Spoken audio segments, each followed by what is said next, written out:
Oxidation reduction part 8 में आपका स्वागत है। आज हम लैटिमर डायग्राम्स डिस्कस करने जा रहे हैं।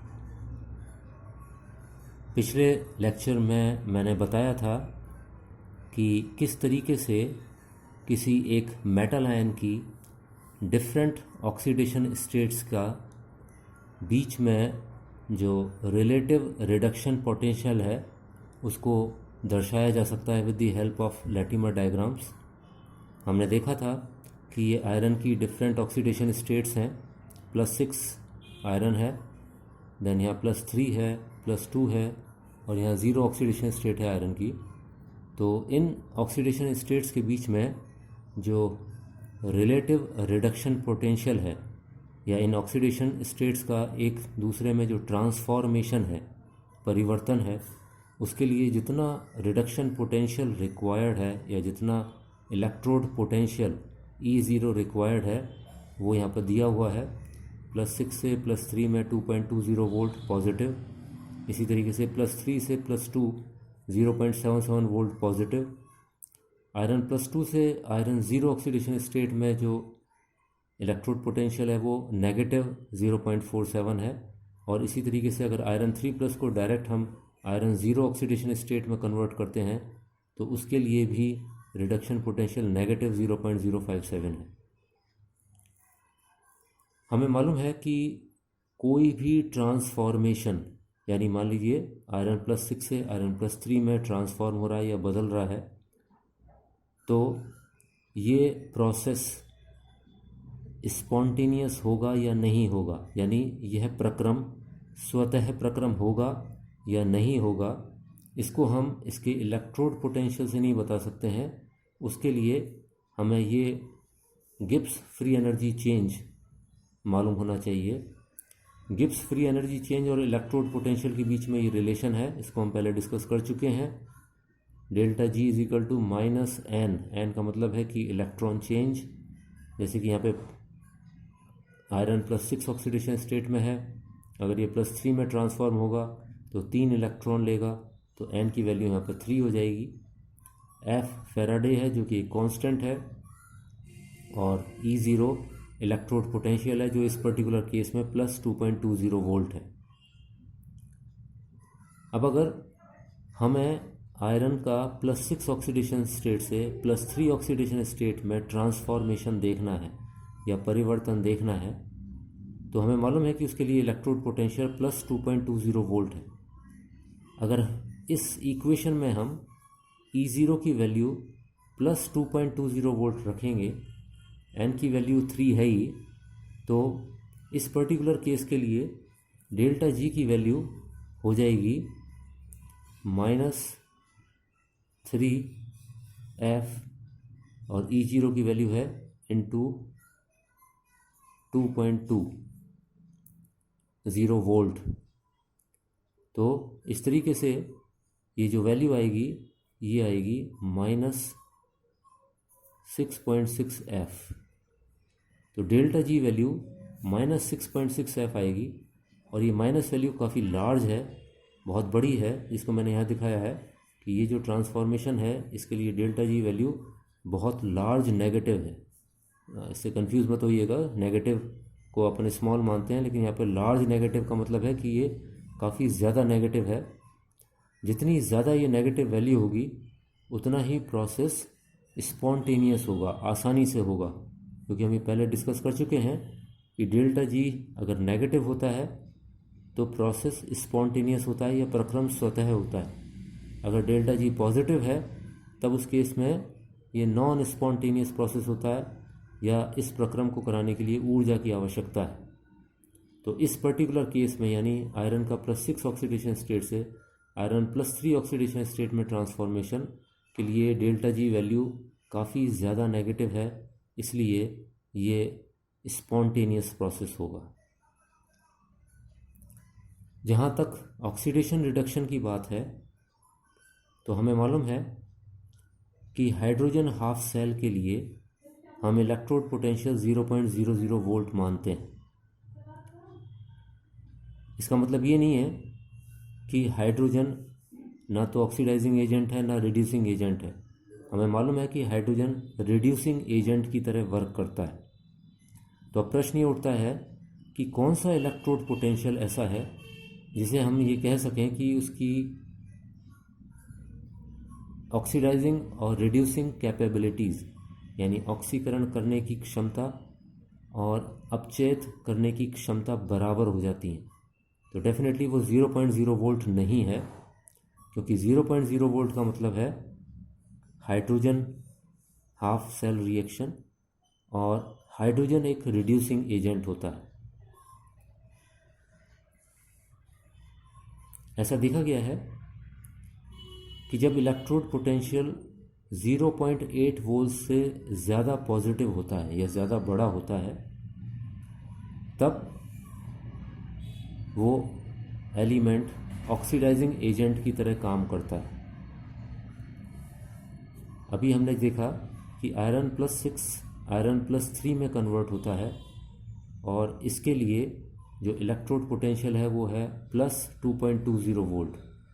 2.20 वोल्ट 0.8 वोल्ट से ज़्यादा है, काफ़ी ज़्यादा है। इसलिए हम सेफली कह सकते हैं कि आयरन +6 ऑक्सीडेशन स्टेट में एक स्ट्रॉन्ग ऑक्सीडाइजिंग एजेंट होगा, यानी ऑक्सीकारक होगा।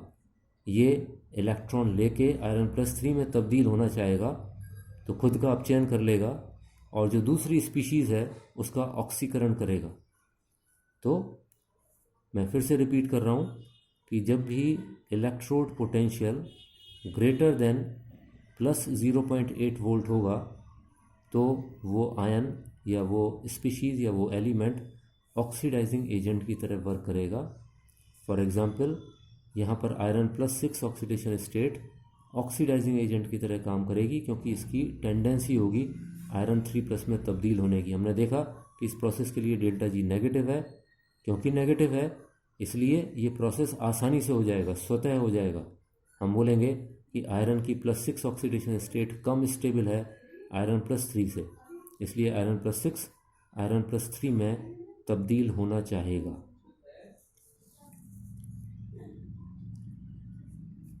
अगर इलेक्ट्रोड पोटेंशियल +0.8 वोल्ट से कम है, ज़ीरो भी उसमें आता है, तो वो रिड्यूसिंग एजेंट की तरह काम करता है।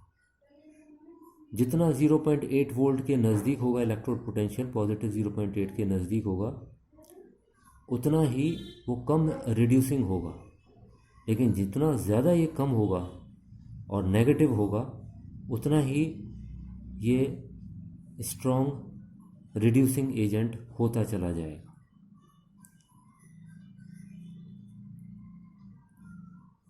आयरन 3+ का आयरन 2+ में कन्वर्जन, इसके लिए जो इलेक्ट्रोड पोटेंशियल है वो 0.77 वोल्ट है। हालांकि इलेक्ट्रोड पोटेंशियल 0.77 वोल्ट है, पॉजिटिव है, तो इसकी डेल्टा जी वैल्यू नेगेटिव आएगी। हमें ऐसा लगेगा कि ये ट्रांसफॉर्मेशन स्पॉन्टेनियस है, लेकिन ऐसा है नहीं। उसका रीज़न है कि 0.77 वोल्ट 0.8 वोल्ट के बहुत क्लोज है, और 0.8 वोल्ट अगर किसी का इलेक्ट्रोड पोटेंशियल है तो वो इक्वल ऑक्सीडाइजिंग और रिड्यूसिंग कैपेबिलिटीज़ रखेगा। यानी कि आयरन 3+ और आयरन 2+ दोनों की जो स्टेबिलिटी है वो इक्वल होगी, क्योंकि दोनों ही ना तो ऑक्सीडाइज होना चाहेंगे ना रिड्यूस होना चाहेंगे। आयरन 2+ आयरन 3+ में ऑक्सीडाइज नहीं होना चाहेगा, आयरन 3+ आयरन 2+ में रिड्यूस नहीं होना चाहेगा। इसलिए आयरन की ये दोनों ऑक्सीडेशन स्टेट्स इक्वली स्टेबल होंगी। मैं फिर से बता रहा हूँ, क्योंकि इस ट्रांसफॉर्मेशन के लिए, यानी आयरन 3+ से आयरन 2+ में तब्दील होने के लिए इलेक्ट्रोड पोटेंशियल पॉजिटिव 0.77 वोल्ट है, जो कि 0.8 वोल्ट के क्लोज है। अगर एग्जैक्टली ये 0.8 वोल्ट होता तो इनकी ऑक्सीडाइजिंग और रिड्यूसिंग कैपेबिलिटीज़ दोनों ही आयंस की इक्वल होती। इसका मतलब है कि ना तो ये ऑक्सीडाइजिंग एजेंट की तरह काम करते, ना ये रिड्यूसिंग एजेंट की तरह काम करते। तो आयरन 2 प्लस आयरन 3 प्लस में तब्दील नहीं होना चाहता और आयरन 3 प्लस आयरन 2 प्लस में तब्दील नहीं होना चाहता। तो क्योंकि 0.77 वोल्ट 0.8 वोल्ट के बहुत क्लोज है, तो यहाँ पर ये दोनों के दोनों ही ना तो ऑक्सीडाइज होना चाहेंगे ना रिड्यूस होना चाहेंगे। इसलिए हम कहेंगे कि ये इक्वल स्टेबिलिटी रखते हैं। क्योंकि ये इक्वल स्टेबिलिटी रखते हैं इसलिए आयरन की +3 और +2 जो ऑक्सीडेशन स्टेट्स हैं ये इक्वली स्टेबल हैं या दोनों एग्जिस्ट करती हैं, और ये आसानी से ना तो +6 में कन्वर्ट होती हैं ना ही ये आयरन 0 ऑक्सीडेशन स्टेट में कन्वर्ट होती हैं। आयरन 2 प्लस से आयरन 0 तब्दील होने के लिए -0.47 इलेक्ट्रोड पोटेंशियल है। क्योंकि ये माइनस है तो अगर E0 की वैल्यू माइनस रखेंगे तो माइनस माइनस ये प्लस हो जाएगा, डेल्टा G प्लस हो जाएगा। दैट मीन्स ये ट्रांसफॉर्मेशन नहीं होगा, यानी आयरन 2 प्लस आयरन 0 में बदलना नहीं चाहेगा क्योंकि इसका इलेक्ट्रोड पोटेंशियल नेगेटिव है और डेल्टा G वैल्यू पॉजिटिव आएगी। क्योंकि डेल्टा G वैल्यू पॉजिटिव आएगी इसलिए आयरन 2 प्लस आयरन 0 में रिड्यूस नहीं होना चाहेगा। ऐसा ही कुछ आयरन 3 प्लस से आयरन 0 ट्रांसफॉर्मेशन के लिए इलेक्ट्रोड पोटेंशियल -0.057 है। इसमें भी क्योंकि इलेक्ट्रोड पोटेंशियल नेगेटिव है इसलिए डेल्टा G वैल्यू पॉजिटिव आएगी, और जब डेल्टा G वैल्यू पॉजिटिव आएगी इसका मतलब है कि ये ट्रांसफॉर्मेशन भी स्वतः प्रक्रम नहीं हो सकता है, स्पॉन्टेनियस प्रोसेस नहीं हो सकता है। तो यहाँ पर ये प्रूव होता है इस लैटिमर डायग्राम को देख के कि आयरन की +3 और +2 ऑक्सीडेशन स्टेट्स स्टेबल हैं, आयरन की 0 और +6 ऑक्सीडेशन स्टेट्स स्टेबल नहीं हैं। अगर +6 ऑक्सीडेशन स्टेट ये अटेन करता है तो ये +3 में भी या +2 में तब्दील होना चाहेगा। अगर आयरन 0 ऑक्सीडेशन स्टेट में है तो ये +2 या +3 में तब्दील होना चाहेगा। इसलिए हम कहते हैं कि आयरन जंग खाता है, क्योंकि आयरन जो मेटल होता है वो 0 ऑक्सीडेशन स्टेट में होता है और वो स्टेबल नहीं होता है, और वो आयरन 2 प्लस या आयरन 3 प्लस में तब्दील होना चाहता है। तो जैसे ही सर्कमस्टांसेस फेवरेबल होते हैं ये स्पॉन्टेनियसली यानी स्वतः प्रक्रम के तहत ये आयरन 2 प्लस या आयरन 3 प्लस में तब्दील हो जाता है, और इसी को हम बोलते हैं जंग खाना या आयरन का ऑक्सीडेशन होना।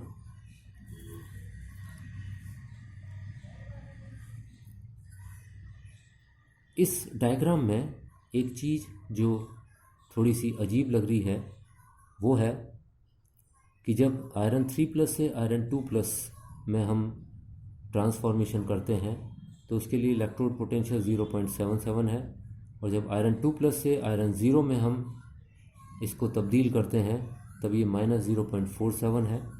अगर इन दोनों वैल्यूज़ को हम ऐड करें तो वो -0.057 नहीं आती हैं। इनफैक्ट ये वैल्यू पॉजिटिव वैल्यू आएगी, माइनस में नहीं आएगी।